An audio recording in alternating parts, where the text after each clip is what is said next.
vielä jäänyt mainitsematta, se on Juha-Matti Malinen. Pemarillahan löytyy muuten kolmospaikalta, kyllä vain, eli nelospaikalla on sitten Huovinen, jota oli laittamassa kolmospaikalle. Oli siinä, nyt on nelospaikalla.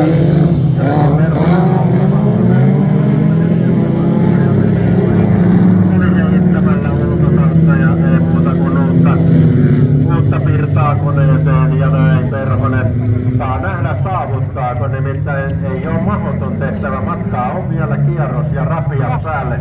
Hillillä ykköspaikalla ja nyt leveäksi vetää Lappeteläinen ja kakkospaikka vaihtuu. Malinen nousee kakkoseksi. Pääseekö sitten paikkaamaan Leppäteläisen? Kyllä pääsee, on kolmospaikalla. Siinä oli eväitä menettää yksi sijoitus eteenpäin. Ja nyt on nelospaikalla.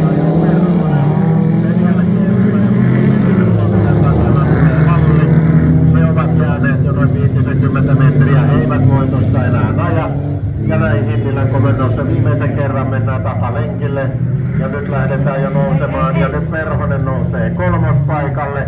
Pääseekö vielä ottamaan kakkospaikan? Ei pääse. Ja nyt on kolmospaikka Perhosella ja pelaako sitten Uppo Rikasta Ruti Köyhää Perhonen? Lähteekö hakemaan hopeeta? Hillilä tulee voittamaan tämän, onneksi olkoon. Ja päivän kakkonen Malinen, Jani Matti. Onneksi olkoon. Kolmas Juha